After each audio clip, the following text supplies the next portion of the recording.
Friends, how are you? ठीक हो ना सब लोग? चलो आज हम लोग अपना 5th चैप्टर शुरू कर रहे हैं जिसका नाम है दोहे, है ना? तो दोहे आप लोग पढ़ चुके हो 6th 7th में भी, ठीक है? तो इसमें जो है 2 लाइन के होते हैं और उसके अंदर 2 लाइनों में कुछ ना कुछ सीख दी जाती है ना? कोई ना कोई बात कह के उसका प्रास मिलाया जाता है चारों तरफ से और फिर उसमें कोई ना कोई सीख होती है, ठीक है? तो ये पुराने समय के 3 कवि हैं, कबीर, रहीम और तुलसी, ठीक है? तो इन लोगों ने इसमें जीवन से, क्योंकि देखो ये कवि जब थे जब 1500 ऐसा सब चल रहा था, ठीक है ना? जैसे अभी 2000 चलता है, 2000 चलता है ना?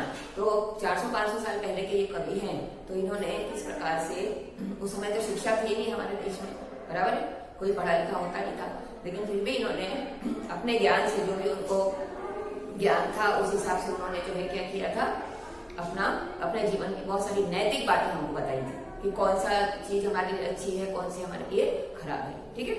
तो इसमें 3 कवि हुए थे, संत कबीर हुए थे पहले। देखो वो 15वीं शताब्दी के कवि थे, शताब्दी मतलब सेंचुरी, ठीक है ना? 15th सेंचुरी, जैसे 21st चलती है, उस समय के कवि थे।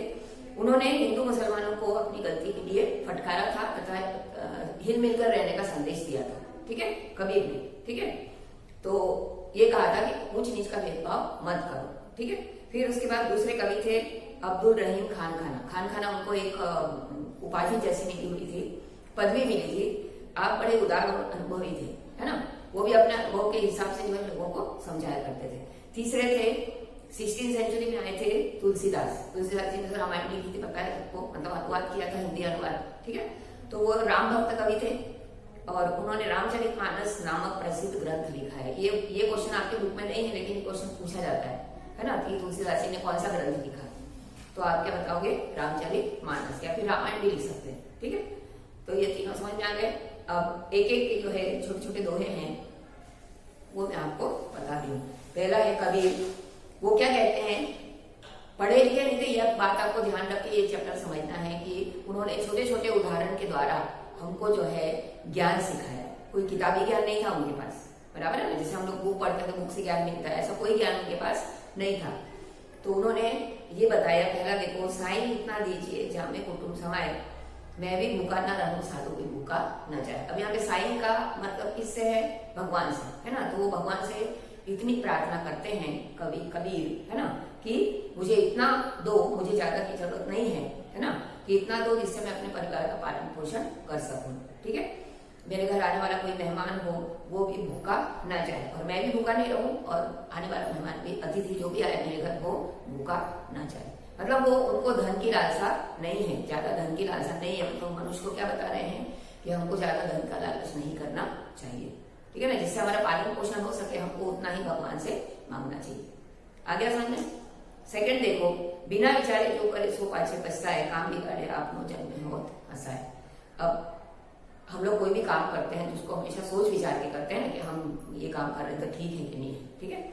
अगर जो भी व्यक्ति बिना सोचे विचारे काम करता है तो उसमें वो क्या बता रहे हैं कि उसको अंत में पछताना पड़ता है, ठीक है ना? वो व्यक्ति अंत में पछताता है। क्या, क्यों पछताता है? पछताना मतलब समझते हैं, पछतावा होना, है ना?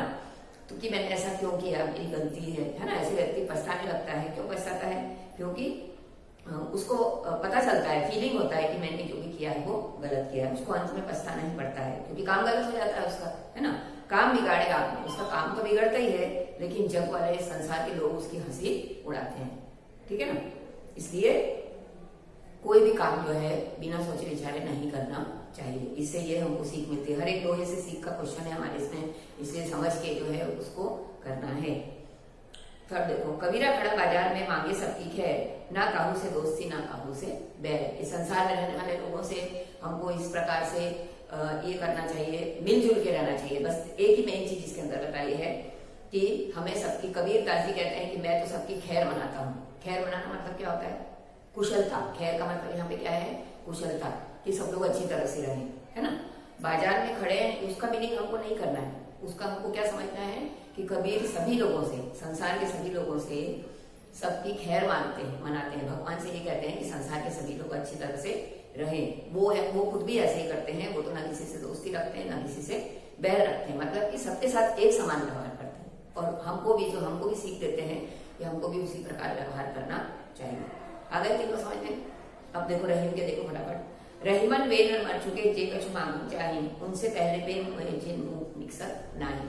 अब इसमें वो कहते हैं याचक लोग हुआ करते थे उस समय, जैसे अगर उनको भिक्षा मांगने वाला कोई दिखते नहीं है, तो भिक्षा मांगने वाला कोई भी अगर व्यक्ति आता है ना, या वो हो या फिर किसी व्यक्ति को जरूरत हो, तो हम लोगों ने ऐसे जनरली सुना है कि किसी को व्यक्ति की जरूरत होती है तो हमको उसकी मदद करनी चाहिए। तो यहाँ पे वही चीज बताई है कि जो व्यक्ति मांगने आता है तो उसकी कुछ मजबूरी होती है, बराबर है ना, मतलब उसको एक मरे हुए व्यक्ति के समान बताया। मरा हुआ व्यक्ति मतलब बहुत ही मजबूर है ना, जो व्यक्ति हमसे मांगने कुछ आता है तो वो मजबूरी में हमसे कोई चीज मांगता है, चाहे धन मांगे चाहे कुछ भी मांगे, है ना, तो वो उससे हमसे मांगता है। लेकिन उससे भी ज्यादा बेकार व्यक्ति कौन सा होता है, जो देने से मना कर देता है। इसलिए हमको जो है सबकी मदद करनी चाहिए, ठीक है। जो रही उत्तम प्रकृति का करी सकत को चंदन विश्वापत नहीं लिपटे रहत भुजन। अब उत्तम प्रकृति का व्यक्ति वही होता है जो कि अगर उत्तम प्रकृति का व्यक्ति अगर है, उसके साथ कोई बुरा व्यक्ति भी हो तो उसको कोई फर्क नहीं पड़ता है, बराबर है ना, वो अपनी अच्छाइयां छोड़ता नहीं है, ठीक है ना। उसके अंदर तो अच्छे गुण है, उत्तम प्रकृति का मतलब अच्छे गुण है उसके अंदर, तो वो अपने गुण को नहीं छोड़ता है, भले ही कोई भी कुशल व्यक्ति उसके साथ रहे, बुरा व्यक्ति उसके साथ रहे। जैसे कि चंदन के पेड़ पर, है ना, विष मतलब जहर, चंदन का पेड़ में तो क्या होता है, खुशबू वाला होता है चंदन का पेड़, लेकिन उसके ऊपर ये जो है सांप लिपटे रहते हैं, भुजन मतलब सांप, तो सांप लिपटे रहते हैं, लेकिन चंदन के पेड़ पर सांप के जहर का कोई असर नहीं होता है। असल में तो सांप जो है खुशबू वाली जगह पे ज्यादा जाते हैं, है ना, तो उसी प्रकार से अच्छी प्रकृति वाले व्यक्ति पर बुरे लोगों का कोई असर नहीं पड़ता है, ठीक है। ऐसा नहीं कि हम उसकी बुराइयां देख के हम अपनी अच्छाइयां छोड़ दें। जो बुरा अच्छा व्यक्ति होता है वो कभी भी ऐसा नहीं करता है, बल्कि बुरे व्यक्ति को सुधारने की कोशिश करता है, बराबर। फिर बड़े बड़ाई ना करी बड़े में बोले बोल, रहीमन हीरा कब कहे लाख टका मेरा मोल। देखो जो बड़े व्यक्ति होते हैं, जो अपना बड़प्पन बताते हैं, वो अपनी तारीफ कभी नहीं करते हैं, बराबर है ना, हमेशा दूसरों की मदद करें, अच्छे अच्छे काम करते हैं। वो अपनी खुद की तारीफ कभी नहीं करते हैं। कैसे नहीं करते हैं, वो कभी बड़े बोल नहीं बोलते। बड़े बोल बोलना मतलब अपनी प्रशंसा खुद करना।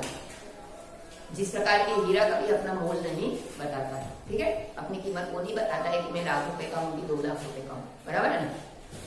थर्ड देखो, तुलसी के हैं आवत के हर्षे नहीं नंदन नहीं सने, तुलसी वहां न जाइए कंचन बरसे में। अब इसमें ये बताया है कि जहाँ पर हमारी कोई इज्जत नहीं है, जहाँ पर हमारा कोई आदर नहीं है, तो ऐसे स्थान पर हमको मनुष्य को नहीं जाना चाहिए, चाहे हमको वहां जाने से कितना भी लाभ पूर्ण होता हो। आवत ही हर्षे नहीं, है ना, हमारे जाने से सामने वाले को कोई खुशी नहीं हो, उसके आंखों में स्नेह की भावना न हो, तो तुलसी के हिसाब से हमको वहां पर कभी नहीं जाना चाहिए, ठीक है।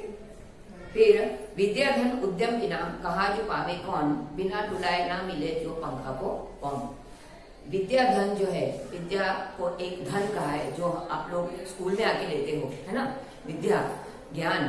तो ज्ञान कैसा है, ज्ञान जो है बिना परिश्रम के नहीं मिलता है, हमको उसके लिए मेहनत करनी पड़ती है, हमको उस मेहनत का फल मिलता है, ठीक है ना। बिना परिश्रम के तो कोई काम नहीं होता, किसी काम में सफलता नहीं मिलती। तो विद्या रूपी धन भी ऐसा है जो हमको मेहनत के बिना प्राप्त नहीं होता। जिस प्रकार की पुराने समय में जो है पंखा हाथ में लेके पंखा करते थे ना, तो पंखा ऐसे रखा हुआ है, तो रखे रखे तो हमको हवा नहीं देगा, हमको उसको डुलाना पड़ता था, बिना डुलाए ना मिले, है ना। जब तक हम उसको डुलाना मतलब क्या होता है, ऐसे घुमाना, है ना, तो हाथ से अगर उसको हम घुमाते थे तो ही हमको हवा मिलेगी। इलेक्ट्रिक फैन पहले नहीं होते थे, जैसे हमने बटन दबाया और पंखा चालू हो गया, बराबर। हाथ वाले पंखे जो होते थे उसमें उसको हाथ से ऐसे घुमाना पड़ता था, तब हमको हवा मिलती है, ठीक है। इसी प्रकार से तो उसके लिए हमको मेहनत करनी पड़ेगी, परिश्रम करना पड़ेगा, बराबर है। तो इसलिए बिना परिश्रम के कोई भी काम संभव नहीं है, बराबर है। तो परिश्रम ही हमको करना होगा, तब हमको हर काम में हमारा काम पूरा होगा और उसमें हमको सफलता मिलती है। जिस प्रकार की हवा प्राप्त करने के लिए हमको जो है पंखा चलाना पड़ता है, डुलाना पड़ता है हाथ से, तब हमको हवा मिलती है। आ गया समझ में। तो ये तीनों तो है आपके हो गए पूरे। अब इसके कुछ आंसर्स और जो भी आपको, इसका तो छोटा ही है चैप्टर। पहले ये लिखना है, दोहे लिखना है, फिर मीनिंग्स लिखना है, बता देती हूँ अभी से, बराबर है। तीनों ये लिख लेना, मीनिंग्स लिखोगे, ठीक है। फिर उसके बाद क्वेश्चन आंसर्स और भी जो भी आपके एमसीक्यूज वगैरह जो भेजोगी वर्कबुक में, वो करना है, ठीक है। तो फिर यहाँ पे हमारी वीडियो खत्म होती है। Thank you.